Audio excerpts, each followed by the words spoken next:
இலாஹ இல்லல்லாஹ்.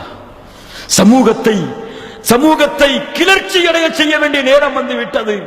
சமூகம் தங்களுடைய கைகளால் பாவங்களை தடுக்க வேண்டிய காலம் வந்து விட்டது. உமருக்கு இருந்த வீரத்தை பேசக்கூடிய ஆலிம்களை மக்களே, உமரை போன்று வாழ்ந்து பாருங்கள், ஒரு நாள் தெரியும். உமரை போன்று வாழ்ந்து பாருங்கள். உமருடைய காலத்திலே உமர் பின் கத்தாப் ரலியல்லாஹு அன்ஹு வரதா வீதியிலே ஒரு ஆணும் ஒரு பெண்ணும் பேசிக் கொண்டிருக்க முடியாது. நடு வீதியிலே கணவன் மனைவி கூட பேசிக் கொண்டிருக்க கூடாது. இன்னைக்கு காலேஜ் படிக்கும் போது பாய் ஃப்ரெண்டு கூட பேசுறது பழகிறது. ஆட்டோல போகும்போது ஆட்டோக்காரன் கூட யா இலாஹ இல்லல்லாஹ். என்ன பெண்மை இது, என்ன கற்பை பாதுகாப்பது இது, என்ன மூமினுடைய தன்மை இது. லா இலாஹ இல்லல்லாஹ். அல்லாஹ் சுப்ஹானஹு வ தஆலா நபிமார்களின் மனைவிமார்களுக்கு சொல்லுகிறான், நபியின் மனைவி ஈமானிலே தரமுள்ள உம்மஹாத்துல் முஃமினீன், மூமின்களின் தாய். யாருடைய தாய்? மூமின்களின் தாய் என்றால் நம்முடைய தாய்.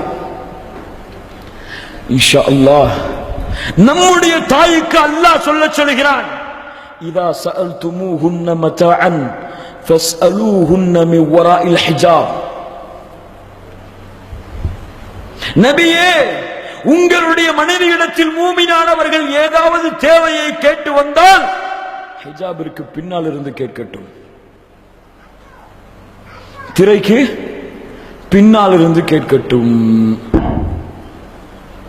இன்னைக்கு நண்பன் வந்தா போதும், மனைவி ஹலால் ஆயிருவா, பார்க்கறதுக்கு, பேசுறதுக்கு, பழகிறதுக்கு. விருந்தாளி வந்தா போதும், ஆட்டோக்காரன் வந்தா போதும், பால் வாங்குறவங்க வந்தா போதும், ஹலால், பார்க்கறது ஹலால், பேசுறது ஹலால். அப்படியா? நபியின் மனைவிக்கு சொல்கிறான், மூமின்களே, நீங்கள் சென்றாலும் ஹிஜாபுக்கு பின்னால் இருந்து பேசுங்கள். லா இலாஹ இல்லல்லாஹ். ذَلِكُمْ أَطْهَرُ لِقُلُوبِكُمْ وَقُلُوبِهِنَّ. மனிதர்கள் தானே, உங்கள் உள்ளத்தையும் அது சுத்தப்படுத்தும், அவர்கள் உள்ளமும் சுத்தமாக இருக்கும். இப்படி செய்தால் அல்லாஹ் எப்படி தடுக்கிறான் பாருங்கள் பாவங்களை. என்ன மார்க்கம் பாருங்கள். இதையெல்லாம் கற்றுக் கொடுக்கக்கூடிய இஸ்லாமிய மார்க்கத்தில் நாம் பிறந்து வளர்ந்திருக்கிறோம். ஒரு வீட்டின் கதவை தட்ட கற்றுக் கொடுக்கக்கூடிய மார்க்கம் இஸ்லாம். ஒரு வீட்டின் கதவை எப்படி தட்டி உள்ளே நுழைய வேண்டும் என்று கற்றுக் கொடுக்கக்கூடிய மார்க்கம் இஸ்லாம்.